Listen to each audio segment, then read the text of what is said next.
কখনো দুঃখকে আপন করতে শিখিনি, অথচ এই দুঃখই আমার সঙ্গ দিল। একটু সুখের আশায় সব সুখ হারাইলাম, অথচ সেই সুখটুকুও শেষ পর্যন্ত পাইলাম না। জীবনে বারংবার সুখ খুঁজতে গিয়ে দুঃখ নিয়ে ফিরেছি, অথচ এই দুঃখই আমার সঙ্গ দিল। খারাপ দিনে আমার দুঃখগুলো আমাকে কখনো ছাড়েনি, তারা পাশে ছিল। অথচ আমি পাশে রাখতে চেয়েছিলাম অনেকগুলো মানুষকে, যে মানুষগুলো ভালো সময়ে স্বার্থের মতো কাছে ছিল, পাশে ছিল, অথচ এই মানুষগুলো আমার আপন ছিল না। একটু সুখের আশায় কত মানুষকে আপন করেছিলাম, অথচ সেই মানুষগুলোই স্বার্থপর ছিল। এই জীবনে আমি সুখের আশা করতে গিয়ে বারংবার দুঃখ নিয়ে ফিরেছি, অথচ এই দুঃখই আমার সঙ্গ দিল। প্রত্যেকটা সময়, প্রত্যেকটা দিন আমার দুঃখের সাথেই মেলামেশা করে কেটে যাচ্ছে।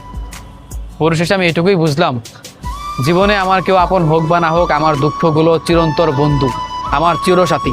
এই দুঃখ আমাকে কখনো ছাড়েনি। এই দুঃখ মানুষের ভালোবাসা পাবার চাইতেও এই দুঃখগুলো বেশি স্থায়ীভাবে থেকে গিয়েছে। এই দুঃখগুলো নিয়েই প্রতিনিয়ত আমার দিন কাটছে।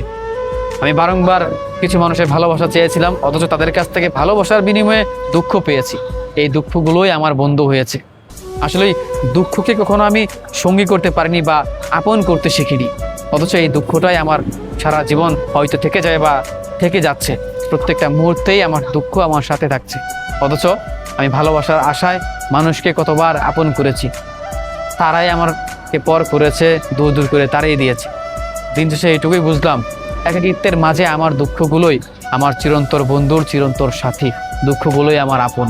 এই দুঃখগুলোকেই আপন করে নেওয়াটাই আমার সবচেয়ে উচিত ছিল।